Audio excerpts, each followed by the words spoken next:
Welcome to Talking Feds, a roundtable that brings together prominent figures from government, law, and journalism for a dynamic discussion of the most important topics of the day. I'm Harry Littman. As winter ebbs, the focus of the legal and political worlds are fixed firmly forward toward the spring and a cascade of potentially historic and country-altering events. First, Special Counsel Jack Smith seems to be much closer to an endgame in his investigation of potential crimes by Donald Trump and his circle than was generally understood just a few weeks ago. And he is not only running at a quick pace, he also is executing a series of aggressive prosecutorial maneuvers that show him to be uncowed by the historical gravity of his assignment. This week, Smith issued subpoenas to two figures with intimate knowledge of Trump's actions surrounding January 6th, former Vice President Mike Pence and former Chief of Staff Mark Meadows. He also moved to pierce the attorney-client privilege to get discussions Trump may have had with lawyer Evan Corcoran regarding the false response Team Trump filed to the DOJ subpoena for classified documents last August.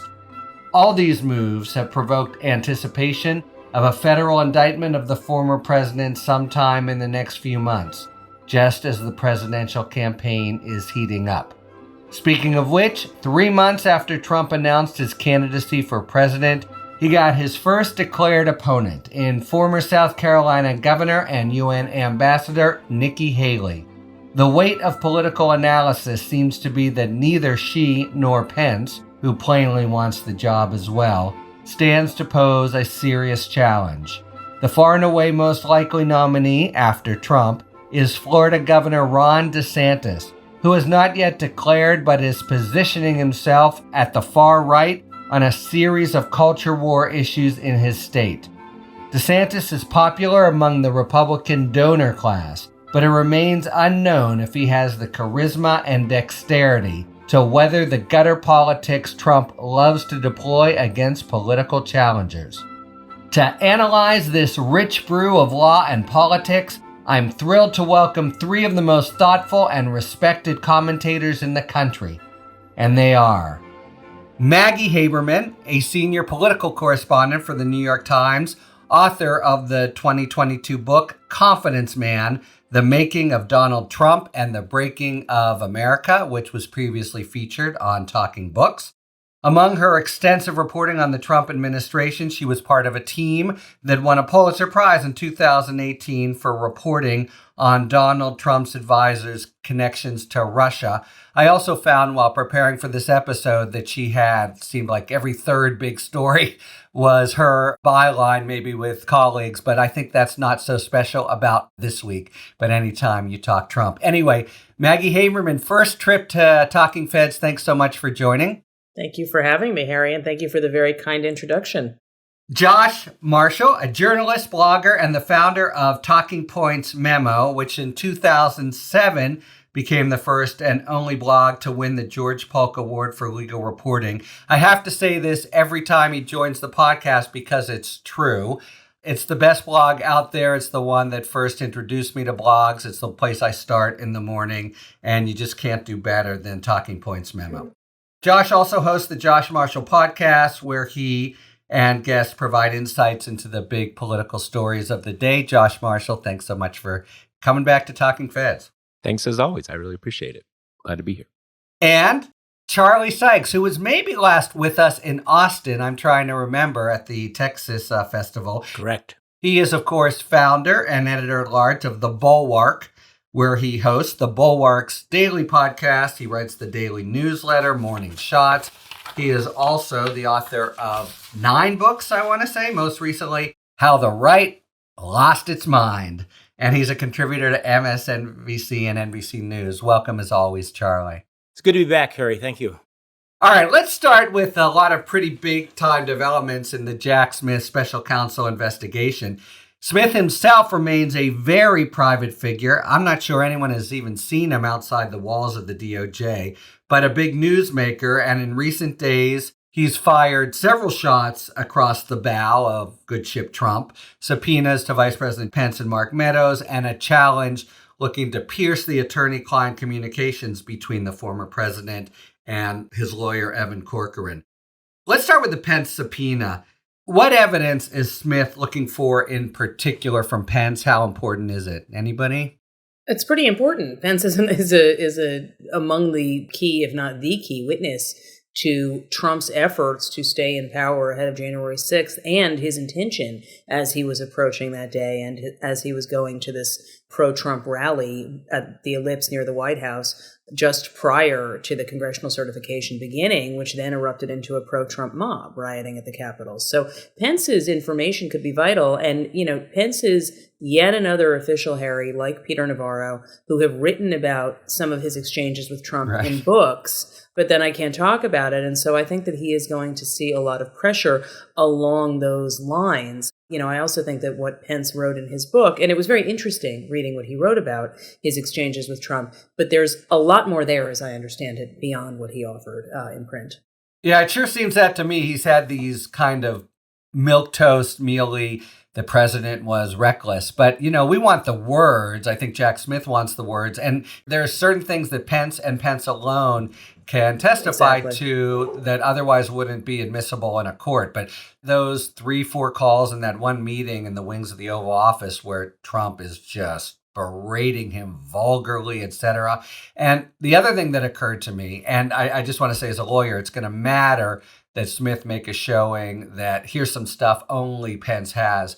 He had these weekly, I think, lunches with Trump that extended past the election. So was there any indication in those that Trump knew, as others had reported, that he had lost? What about his political calculus here? Were you surprised that he's challenging it and this somewhat newfangled legislative official theory as a would-be presidential candidate? What's he juggling? So I'm going to admit that I was a little bit surprised, but that's simply because I was naive and I forgot who Mike Pence actually was. I mean, I understand that he might have the political calculus that he needs to look like he's drag kicking and screaming that he has resisted this as much as possible. I think that's ludicrous. What I find more extraordinary, though, is, and this may not be strictly a political calculus, is the way that Mike Pence is walking away from his own profile in courage. The defining moment in his entire political career was when he came back to the Capitol, when he finished the vote. This was his finest hour, his finest moment. This would be, his one line in history. He obviously knows that, and yet has been trying to minimize it since, because he continues to pursue this, what I think is a completely quixotic campaign for president. He's not going to be president, but as a result, he's also diminishing the role that he played. But again, he may not have a choice. And of course, he's Mike Pence, and we know what the Republican base will tolerate and what they won't tolerate. I have the same sense because, you said would-be presidential candidate. Would-be is doing a lot of work there because, and I think that at some basic level, it's very hard to evaluate the question because to many of us, his candidacy is so deeply absurd. It is so hopeless that it's a little hard to make sense of these ancillary questions. Like, does he have to do this to remain viable as a 2024 presidential candidate? Well, he's not viable now. So it's a little hard to find the delta between the two scenarios. But I think we have sort of seen that there are two options in the Republican world. You testify, in which case you are basically saying, I'm anti-Trump now. That's what it means. In practice, it probably does mean that because you know that you're going to become anti-Trump whether you want to or not. You're one of those people who testified in the Jan 6 committee and stuff. You've made your choice.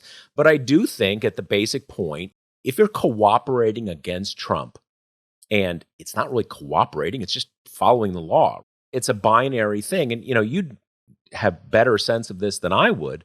But the I'm a congressional official thing is, yes, there's a bit of an ambiguity in the Constitution about who the vice president is in separation of powers terms.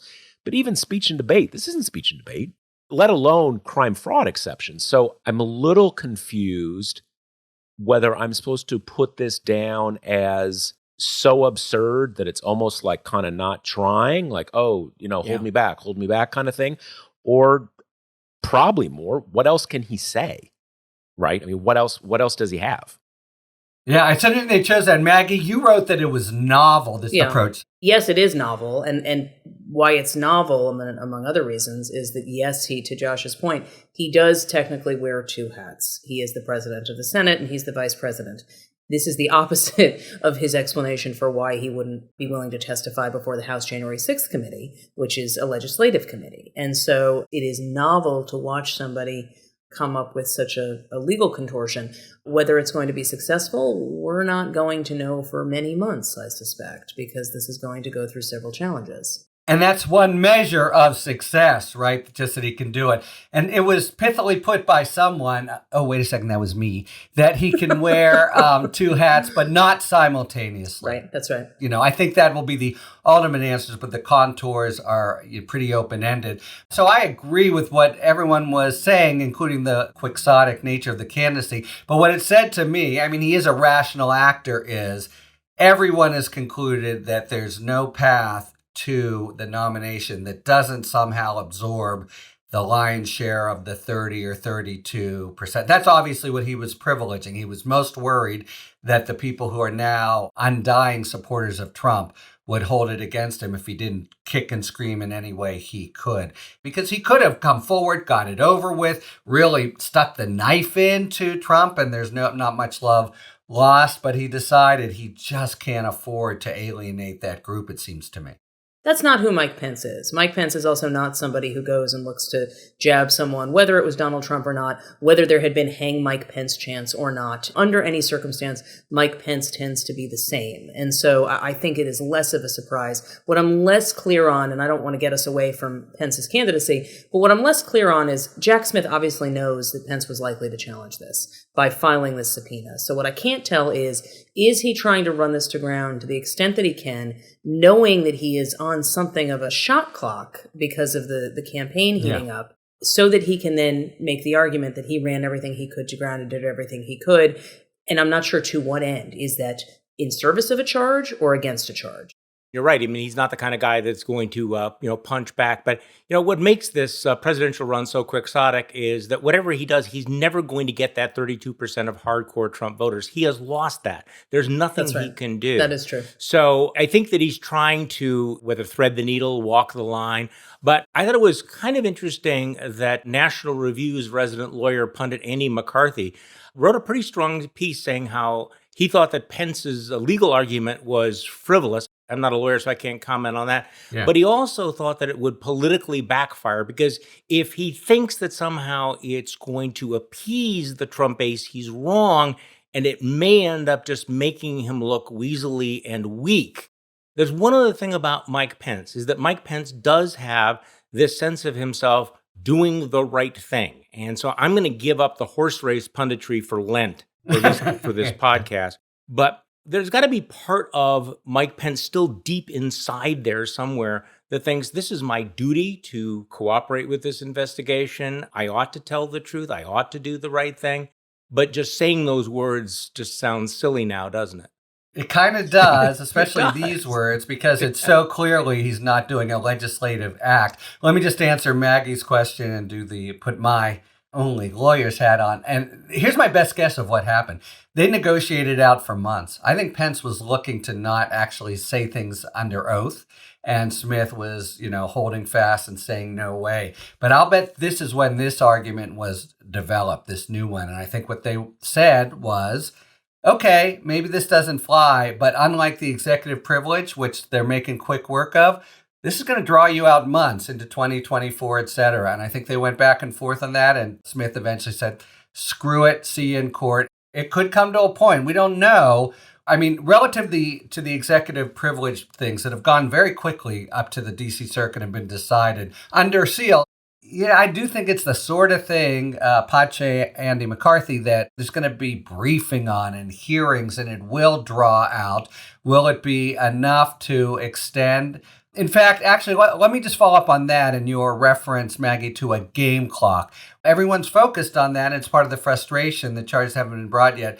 How do you see the game clock, which is somewhat of a legal concept, but also somewhat political? When does he really have to move or the whole thing gets just totally bollocksed up with the election race.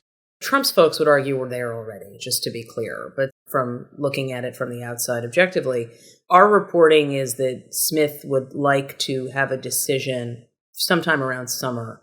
That seems to be, frankly, more specific to the documents case, because in the documents case, there are fewer people involved, right? The January 6th case is sprawling and involves so many different people and so many different components. So I think that becomes a little harder. I think realistically, if we start getting into summer, at which point there are going to be potentially, 8 candidates declared in the race. I don't think it's going to be many more than that, by the way. This is, I think, much likelier to be a 2012 size field than a 2016 size field. Mm-hmm. But even then, it's still a decent-sized field. I think at that point you are going to see Donald Trump amp up his claims of this is political, this is false. What we don't know is, again, just because nothing can be taken in a vacuum here, how that overlays with 2 state investigations that Donald Trump is facing. One is in New York and one is in Georgia, and obviously the Georgia report just came out yesterday. I don't know what the backdrop of either of those will be like by the time we get to May. By the time Smith is making a recommendation, which, Harry, you know better than I do, Garland would have to sign off on, and I'm not sure that Garland wants to, unless it's a clear-cut case. Trump may already be under indictment, is my point. I guess, just as sort of a global point, and this is something we have seen on so many different fronts over the last 5 or 6 years, justice delayed is justice denied.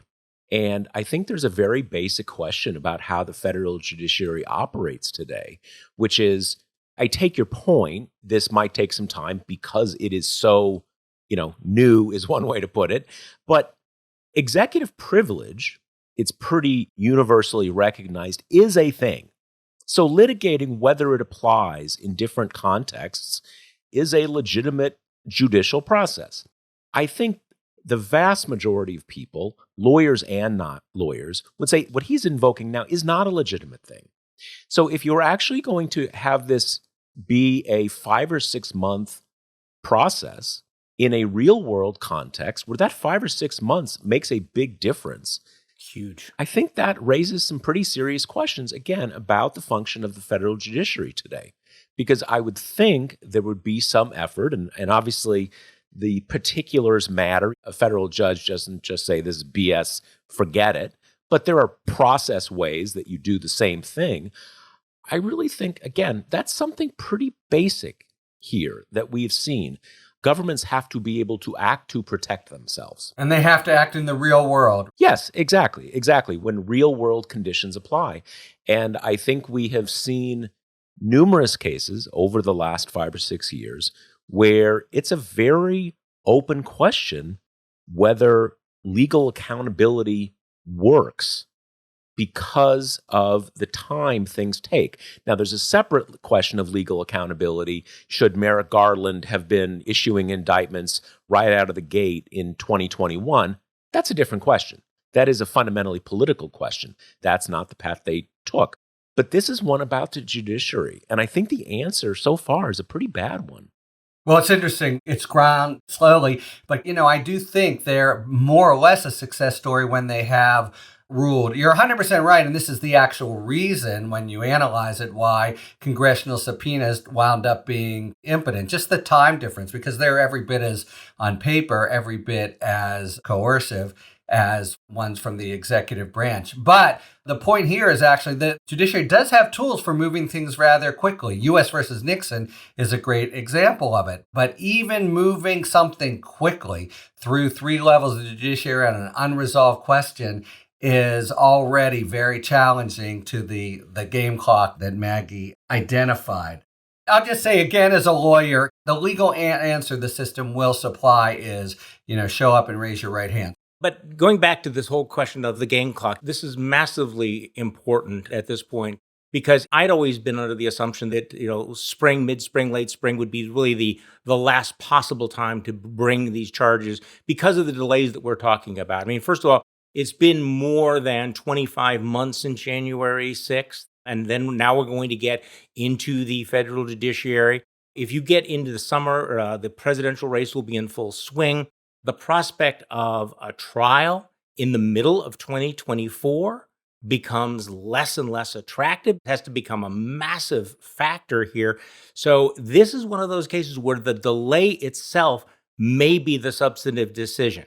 So all of these things working together, the long period of time that has elapsed since January 6th with no indictments, now going into this litigation phase, correct me if I'm wrong, seems inconceivable that we'd be looking at a trial before 2024. And the prospect of a trial in the middle of a presidential race, I think, changes the dynamic. So all of these details, I think, then become basically shadowed by this game clock. I mean, that's not just one of the factors. That may be the determining factor at this point.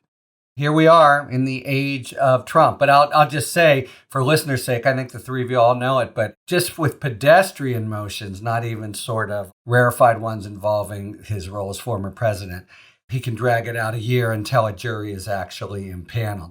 If the line you're looking for is an actual trial, you have to add about a year. All right, let's move to Corcoran and Mark Meadows.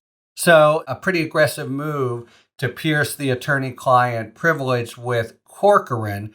What is that one about? What's the evidence that Smith is trying to get at? And did this strike you as another sort of very aggressive move on his part? I wish I knew what evidence he was trying to get. What we know is that Corcoran was closely involved with Trump on the documents issue, beginning soon after, I think it was like around April, after the National Archives recovered that first 15 boxes of material from Trump. In January of 2022, Corcoran was brought in by Boris Epstein, a close Trump advisor who's been heavily involved both in politics around Trump and legal around Trump, which is unusual.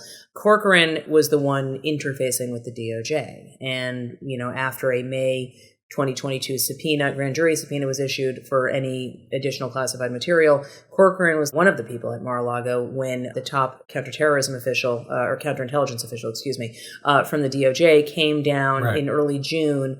Corcoran is involved in turning over this material. Another lawyer, Christina Bobb, writes an attestation saying that a diligent search has been conducted and everything has now been turned over. Now, Corcoran, can I just quickly interject? Because I think Corcoran writes it and he says to the junior attorney, Christina, sign right here. You sign it. And so he drafts it, and she has told people that she added some caveats actually to make it slightly less ironclad. She has appeared before the Justice Department at least twice, and the Wall Street Journal says one was the grand jury. So I have to assume it relates to that. It could be something else, but it's an incredibly aggressive move that they are moving to try to push through attorney-client conversations that Trump was having. And it's worth noting, and again, everybody on this panel knows this, lawyers around Trump often end up ensnared in these investigations themselves. Look at Michael Cohen, who was Trump's personal lawyer and fixer, who is this week went in for the 16th time to the Manhattan District Attorney's Office to be interviewed. So I think it is a huge deal. We don't know what Corcoran will say, assuming that a judge signs off on this. A judge still has to sign off. I think they're going back and forth. The Justice Department has filed the motion, but there has not been a response yet. I have to assume, just based on the judge's previous rulings, that she or her successor, who's coming in soon, will rule in favor of the DOJ. And if that happens, Smith is not doing this unless he is planning on going down a road that's pretty dark for Donald Trump. Judge Carter did this in California with Eastman. Yes. And it was a pretty big deal. But at this point, is it just sort of old news, or she or Jeb Boasberg makes such a finding? Is that seismic in and of itself in the political realm? It's seismic in and of itself in the political realm just because, again, it becomes a talking point for Trump. It becomes something to point to in terms of the DOJ thinking. Their DOJ is making this motion based on the crime fraud exception. And so that will become something else that gets pointed to. I think just informationally and legally, it is potentially a very big deal because Corcoran was right in the middle of all of this. Yeah, I'll be the lawyer again and then turn it over. Look, Corcoran either was incredibly loyal and did all this stuff, not talking to Trump and giving him deniability, or more likely, he said, okay, boss, what do we do now? And maybe Trump says, these are all mine and you don't have to do anything. But that would be, in terms of the putative leading charge of obstruction in the Mar-a-Lago stuff, that would be some vivid evidence going to Trump. And we didn't know, and I just should, Harry, that Evan Corcoran has already appeared before the grand jury. And has started attorney-client repeatedly. And so that is part of what they're looking to get past.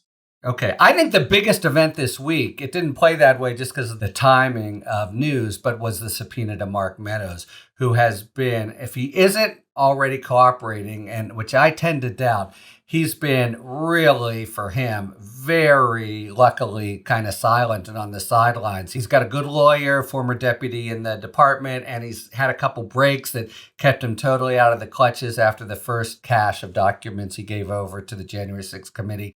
But he's everywhere. He's literally, up to his ears. It's with Trump way more than anybody. Is totally leading the charge with members of Congress, which is a possible criminal whole sort of sub-enterprise.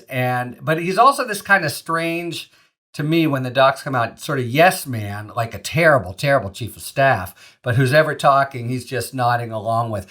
What's your sense of how loyal he is to Trump at this point? I remember being on a cable panel once, and there was a discussion about, will Michael Cohen ever flip? And I was very confident in my opinion, no, there's no way. And we've seen how that goes. But Mark Meadows does not strike me as the guy that's willing to do hard time to stand up, for the boss. And as you point out, he is everywhere. He has every communication. And you think about the role that he played with the January 6th committee by turning over that massive trove of text messages and then stopping to cooperate. But think about what he's already turned over. I mean, this guy is at the nexus of every conversation, it feels like, that took place on January 6th. So my only caveat here is that you put together these stories, going after Corcoran and going after Pence, certainly does sound like these are the, final steps that a prosecutor would take. But I think we've been doing this for so many years. The whole walls are closing in on Donald Trump at any minute now. It's imminent. We've been doing this for so long. Just keep reminding ourselves that we don't have a lot of transparency into what's going on. But these are very aggressive moves. And you can't even imagine building a strong case against Donald Trump without having these characters and Mark Meadows in the room, because he was literally in the room for all of these conversations. If I was Donald Trump, I would not bet the farm on Mark Meadows' spine of steel standing up against a federal grand jury and federal prosecutors. My former prosecutor's hat, again, just for a second, is to say they are definitely, I'm confident, penultimate moves. I mean, this is really down the line. Of course, as we were just talking about with Pence, that doesn't mean they take a week. They could take a couple months, but he is closing in. And I think one of the couple biggest headlines of the last couple of weeks is how advanced he is, not just on Mar-a-Lago, but as, Maggie was pointing out, January 6th, sprawling, messy. Maybe you want to tackle it after Mar-a-Lago, but not him. He's really also, I think, far down the line on January 6th. After all, Pence only goes to January 6th. The other part of this equation is we talked in the last segment about, all this delay. It's 25 months ago. Nothing has happened. Yeah. Well, probably a lot has happened. Jack Smith didn't just start his investigation. It certainly seemed at the time that they had already kind of gotten to the green on the 18th hole, and they wanted someone else to come in for the final decision. So that part of it doesn't surprise me. The other part about Mark Meadows is the question of how much time you're willing to do in federal prison is one question. But the other one is loyalty to Donald Trump is a fading commodity. That's so 2016. The guy wants a future, right? I forget the guy's name, but the rep down in South Carolina who in one of those texts was pleading for Meadows to have Trump declare martial law and throw out the results. He's endorsing Nikki Haley. Norman. Yeah. Right. So that is a dying commodity, the loyalty of Republican politicians to Donald Trump. There's still a lot of question in my mind, what happens when he is leading the delegate count a year from now, a year and a couple months with, 45% of the vote. Super Tuesday, I think, is 14 months away or something like that. Yeah. Yeah. So that's a pretty basic question. I mean, it's a funny question because Michael Cohen had already taken lots of risks for Donald Trump, not political risks, personal risks, committing things that could easily be construed as crimes on his behalf. And at least in a couple cases were later effectively construed as crimes, and he ended up doing time. That's a very different thing from like, okay, yeah, everybody's loyal, but it's sort of like, Mike Tyson. Everybody's loyal till you get punched in the face, right? And the people in the political realm, they've never been punched in the face. It's one thing to talk about, oh, I'm going to get primaried. It's another thing to talk about, I'm going to do 30 months living in a box in federal prison. That's a different calculus. It's a sad fact of punditry that sports metaphors are just so useful. Let's do a closeout here and move to the political realm. But Maggie, along with your colleagues, Glenn Thrush and Alan Foyer, I think you wrote a pretty long piece about Smith. So we've canvassed these moves, 3 months technically on the job. Who knows how long he was over in Europe while his bike accident, recovering. But what's your sense of Smith, who he is, what kind of reaction he's inspiring or not in the public, what kind of cover he's given the department? Just 3 months in, who is Jack Smith? Look, Jack Smith was an assistant U.S. attorney in the Brooklyn Federal Courthouse when I was covering that courthouse a gazillion years ago. He's frankly the same then as he is now. He has a very intense presence. He is meticulous. He is incredibly details-oriented. One of the things that has been striking about him, and yes, I think you noted this, that he had been injured in a bike accident when he was overseas, and that delayed his arrival here for a bit. He has taken some time in setting up shop. Josh is right that the investigation didn't just start the day that he was appointed, but it is true that he stopped the clock on certain things, because I apparently can't get away from clock metaphors today. He did stop the clock on certain things. So for instance, Mark Meadows was subpoenaed once before for documents. This is now a documents and grand jury subpoena. He has taken his time to immerse himself in what material is there. They have pored over these transcripts that the House Select Committee investigating the lead up to January 6th and the violence have collected from all of these witnesses. And so my sense is that he is moving, as you said, very aggressively. It's not just based on these subpoenas, but also the span of time. You mentioned something about how Pence really only works as an interviewee on the January 6th case. It's actually interesting. He's going a ways back in the questions that he's asking and in the people who he's seeking to speak with, deep into the Trump White House on the Mar-a-Lago case. So it's pretty expansive. And he's clearly trying to establish patterns. He's trying to establish Trump's mindset. Were certain moments in time different than others? How did he absorb information? What were the questions that he would ask other people about foreign countries? Did he indicate that he wanted to leave? There's a lot at play here, and the two investigations have really overlapped as he's overseeing them, much more than they did before. Yeah, I think that is the consensus, and it's all Kremlinology or whatever, but there's enough that comes out that from which I think we really can piece together a profile. Can I add one more point here? Of course, go ahead. At least the three others of us, besides you, Harry, we're not lawyers, and we're kind of fundamentally operating in a political realm and a political context. Yeah. When we were saying before, when's the cutoff? Is it spring? Is it summer? Stuff like this. I actually wonder whether those cutoffs actually exist. I agree with you. It's a crazy thing if you've got a trial in the heat of a presidential election. But I think you play this out in the other direction. If you have someone who is not a political person, who's an aggressive prosecutor, he was clearly chosen for the task for that reason, unless Garland is just an idiot, because everybody seems to have thought of him that way. Garland is not an idiot. Yeah, going in. Okay. Is it really the case that he feels like he has a beyond reasonable doubt case built in September?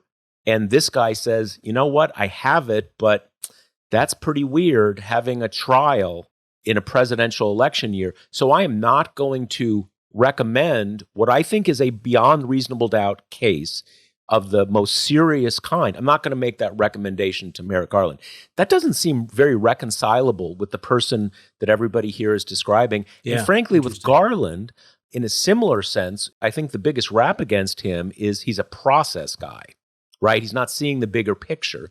But in a similar vein, I would say that if Smith comes to him, shows him the evidence, it is as I said, beyond reasonable doubt. It's a strong case. Does Garland really say, wow, you have a strong case, a kind of open and shut case here on a case that has gravity of the highest order, but because it would be weird to be having a trial in the middle of next year, I'm going to say no. He's not going to say no, and I don't think that I said that. No, I'm not saying you said that. I'm saying our sense of where these, final points are. My point is, I think they are final points that we recognize, but I'm not sure that they matter that much to the actual decision makers here. I think the decision maker is going to be, and we're talking about Garland, the decision maker is going to, I think, decide, this is based on reporting, this is not just on guessing, that I think, Josh, more than a strong case, it would have to literally be open and shut. Not just, well, there's a preponderance of evidence. It would have to be very clear, beyond a shadow of a doubt, I think even beyond reasonable doubt, that they were going to get a conviction. Then I think that they probably do bring a case for the reason you just said. The flip side of, his supporters always say, is the country will erupt if he's indicted. Well, half the country will erupt if he isn't. So, I think that that's not a logical argument. I don't think they won't bring a case because it would be weird. That's it exactly. It's a great point. I'll give the DOJ mindset, I think. With Trump, everything is unprecedented, including the guy could run for president, I think, constitutionally from jail. Yes. But by the same token, it's October. They could lose. I think they're just going forward, and imagine the conclusion otherwise. I also will say, and then, I think there's an end for now, that Smith recommends even a very strong but not beyond a shadow case, Garland goes forward, I think. Yeah, it would be hard for me to imagine the counter to that, frankly. Is Garland really going to apply a radically different standard than is ever applied in any other case? After spending 2 years saying, it's equal application of law, right? And I think that's the crux of the issue. I think that's exactly right. That is the crux right there. Yeah.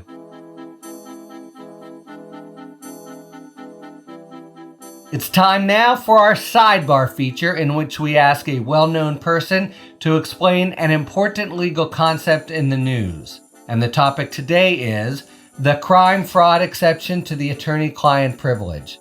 Special Counsel Jack Smith has moved a court in Washington, D.C. to pierce the privilege that Trump lawyer Evan Corcoran asserted to avoid testifying about communications he and Trump may have had around the Mar-a-Lago case.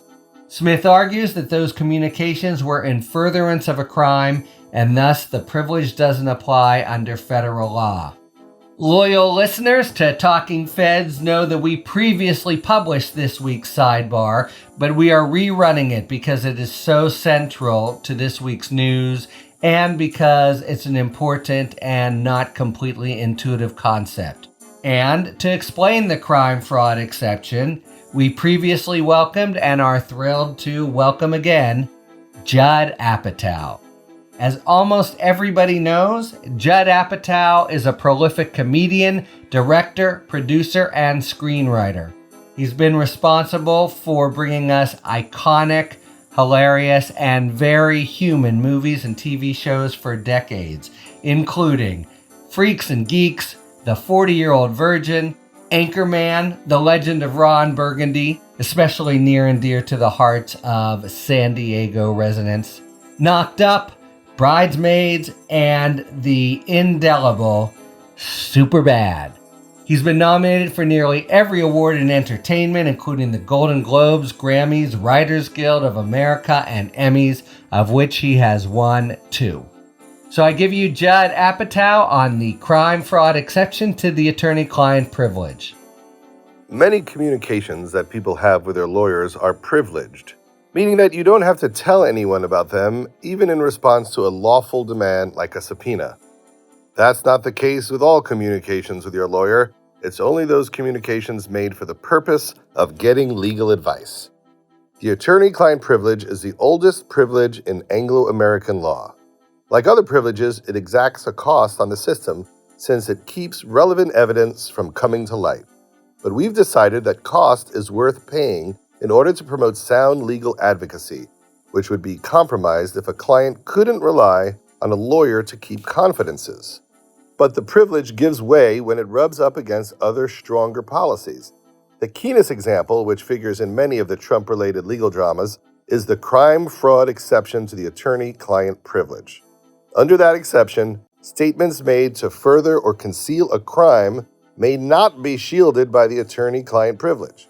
Communications with a lawyer about past crimes remain confidential but the privilege can't be used to shield communications about ongoing or future crimes. So if a lawyer and client discuss ways to obstruct an investigation, or for that matter to launch a new fraud scheme, those communications are not protected. In Breaking Bad, when Saul Goodman and Walter White conspired to launder the money from Walter's drug business, their discussions are not privileged. There have been several cases in the Trump era involving the crime-fraud exception. Probably the best known happened in California in a case involving John Eastman, the lawyer who tried to develop a legal justification for keeping Vice President Pence from certifying the vote on January 6. The January 6 committee subpoenaed documents from him, and he asked the court to issue a protective order so that he wouldn't have to produce them. For Talking Feds, I'm Judd Apatow. Thank you very much to Judd Apatow for explaining the crime-fraud exception to the attorney-client privilege.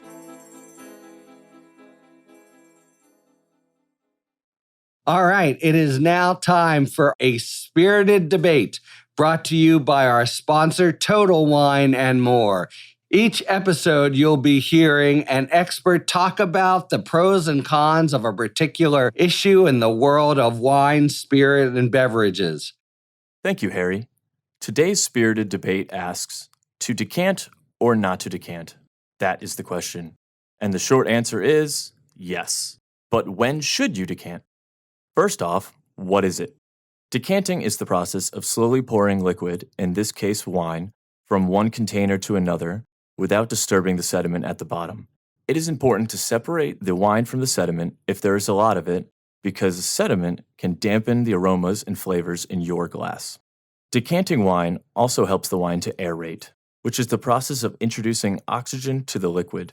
No doubt you've heard or even said the phrase, let the wine breathe. Well, that's what decanting does best, allowing those aromas to expand while making the wine more flavorful and balanced. And it's never a bad idea to decant a young, bold wine.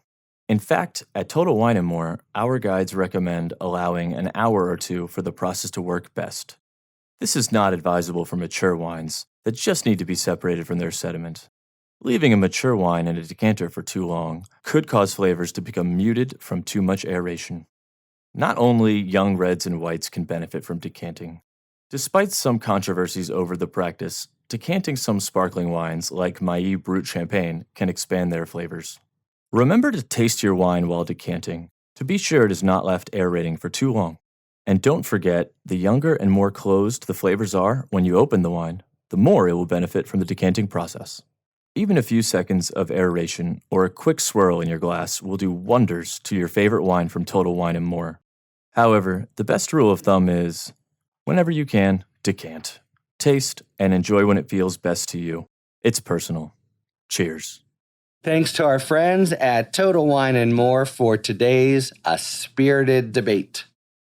Let's turn to more raw politics of the presidential race. So Donald Trump, is he a candidate? Whatever. But he's got his first challenger in former South Carolina governor and UN ambassador Nikki Haley. And, a lot of people seem to be pawing the stall or thinking about it. What's the general calculation for Haley or any candidate not named Trump for, putting one's hat in the ring now, later, waiting for others? What's going on in this whole cluster? Let's say, Maggie, it's 8, not 18. Even so, what's everybody kind of thinking with this weird presence of the former president? I mean, they have different calculations. If you're Nikki Haley, there is an advantage to getting in right now for a couple of reasons. But honestly, Harry, the main one is Tim Scott, who is the senator in her state, who is considering a candidacy of his own, who has a lot of money and is a very good fundraiser and who would have a very strong message. He would, at the moment that I know of, be the only Black candidate in the Republican field. He has a life story that he would point to. And Trump is still popular in South Carolina. So I think that she feels the need to do this sort of early.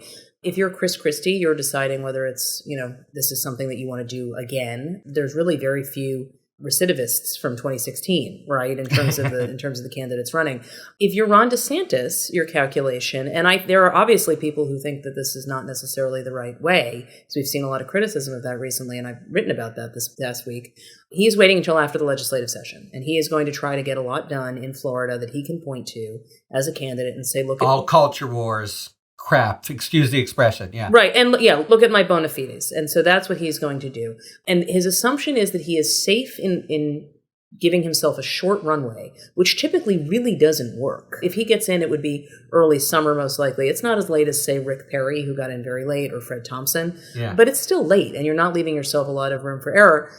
What their calculation is, Republicans have invested in him in a way they simply didn't in any other Trump opponent in 2016, and that therefore he will have protective antibodies that will help him. There's so much we don't know about how he is going to perform that it's really an open question. And then there's the question of, does Glenn Youngkin see a lane for himself if Ron DeSantis is in? He's also a very new governor.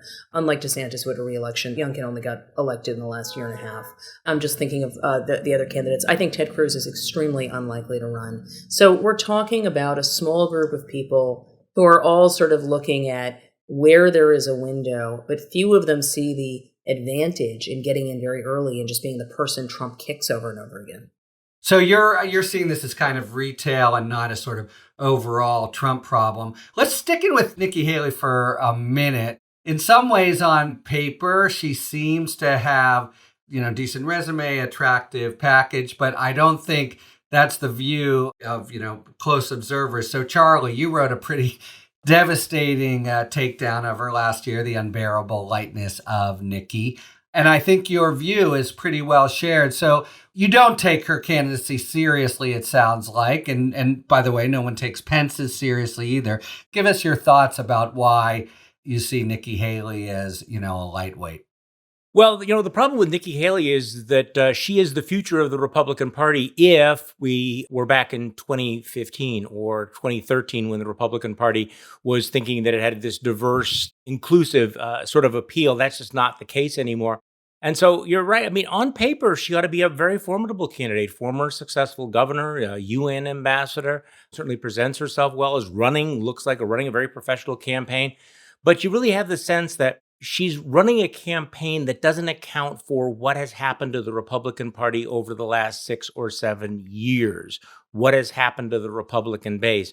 And so she's going to try to do this very, very fancy dance where she is going to present herself as the new generation, as a change, while somehow never taking a shot at Donald Trump. Now, there are some fundamental differences that she could emphasize. She and Trump disagree very significantly on issues like, for example, Ukraine. And she's not unique in this. This is going to be a problem for all the other candidates. They want to take out Trump without ever saying his name. And this is going to be a problem for Ron DeSantis as well. So my take at the moment is that right now it's just sort of like waiting for DeSantis. It's DeSantis and Trump and then everybody else. What we don't know is what kind of a candidate Ron DeSantis is going to be. It's interesting hearing references to Fred Thompson or Rick Perry, because I certainly remember when they were the next big thing, when it was President Scott Walker, President Rudy Giuliani. There is that huge leap from being a governor to a presidential campaign. But Maggie is absolutely right that there is something about DeSantis's potential right now that does separate him, that he does have, what was your phrase, Maggie? It was the antibodies? That he's got more people who are invested in his candidacy that might be giving him antibodies the other didn't have, yes. And this is absolutely true. So at the moment, he actually, has successfully co-opted a significant portion of the MAGA base. He is acceptable to them. He's also got some of the conservative, punditocracy. National Review has become a fanzine for him. He would be broadly acceptable to the Republican coalition in a way that nobody else is, obviously. But the question is, how does he run against Donald Trump? Do we know? When Donald Trump takes more shots, does he have a glass jaw? Can he take a punch? Can he throw a punch? How does his appeal scale up? He's been very successful in Florida, being sort of pugilistic and playing to his performative jerkitude. How does that play on a national stage? I also think you're going to see it very interesting back and forth, even though Mike Pence is not going anywhere. It's clear that his strategy, his theory of the case is that he's going to run as far to the right on the social issues as he possibly can. He's going to try to outflank everybody on abortion and many of these other issues, which is going to be really tough with Ron DeSantis. But what it means is that there's the center of gravity in the Republican Party will be intensely pulled to the right on the social issues, exactly the kind of issues that have proved to be such a problem for them in the midterms. And how Ron DeSantis handles this? I mean, Ron DeSantis wants to be the leader of the free world, and yet, can anybody here tell me what Ron DeSantis' position on, I don't know, Ukraine is? Is he going to be able to, engage in a tit for tat? Is he going to be able to make a case for why not Donald Trump? Or are they all engaging in what the Atlantic described as the magical thinking, that you don't attack him, you don't make him mad, and then something magical happens and Donald Trump goes away?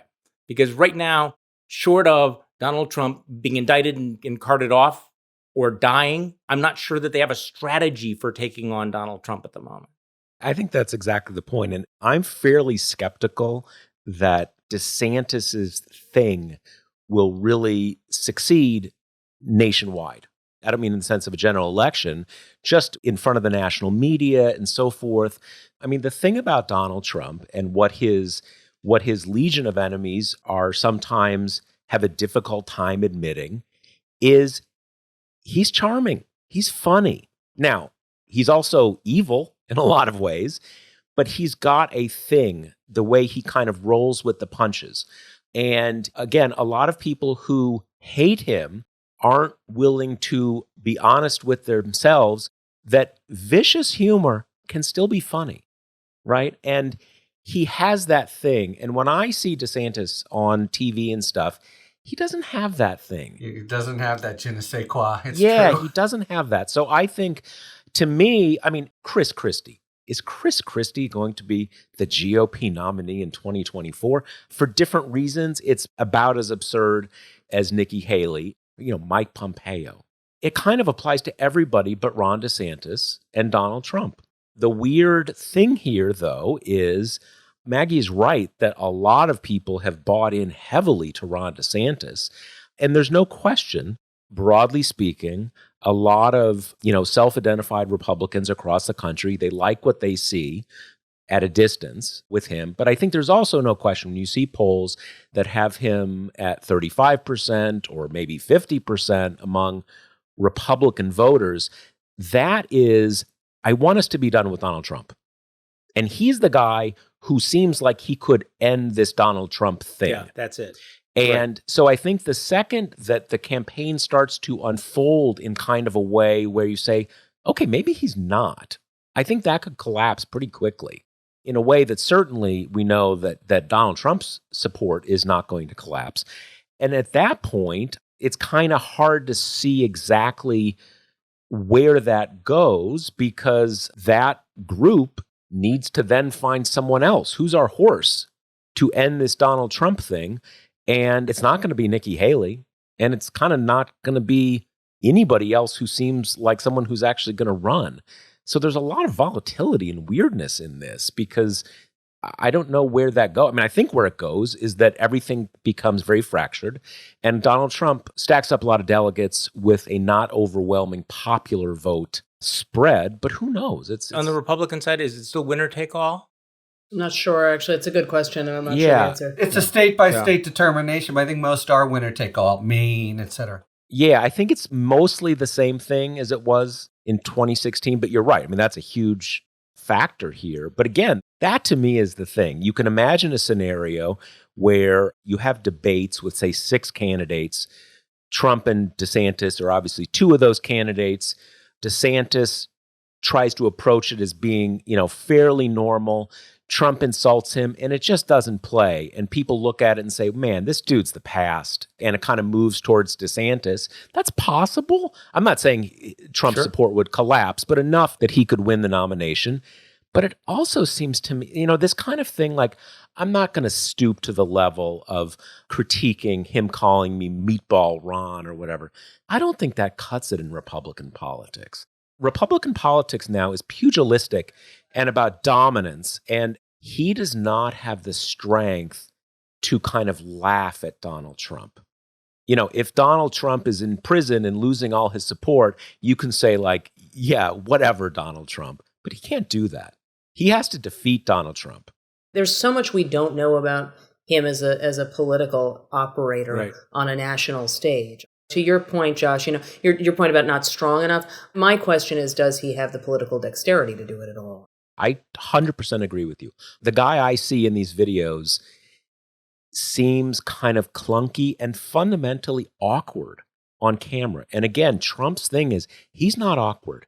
And he is a performer. I had this line in the book that I wrote about him, about how in 2015 it became clear that there was a psychological thriller score and a laugh track behind him at all times. And the laugh track piece, which Josh was pointing to earlier, is really, really important. And this is a missing ingredient with Trump this time, is the only thing I would say. And it's part of how you know the investigations are eating at him.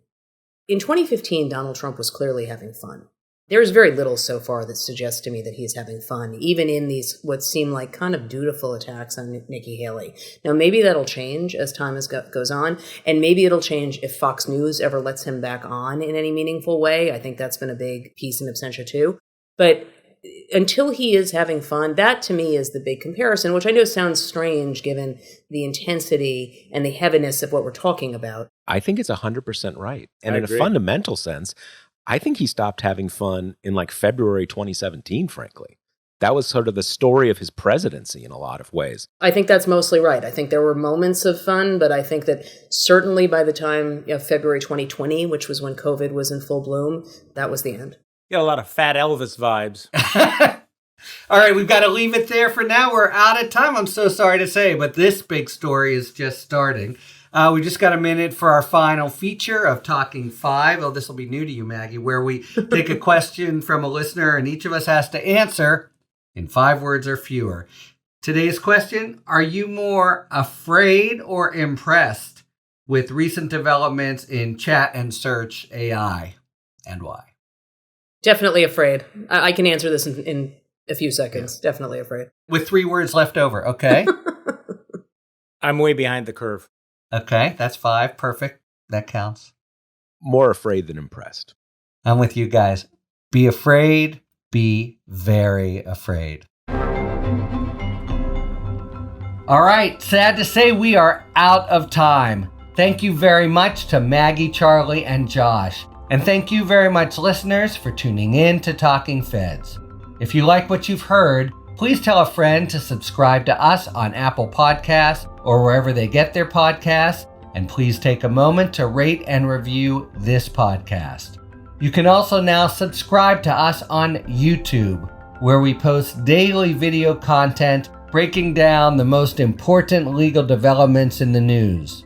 You can follow us on Twitter at TalkingFedsPod, and you can look to see our latest offerings on Patreon, where we post bonus discussions with national experts about special topics exclusively for supporters.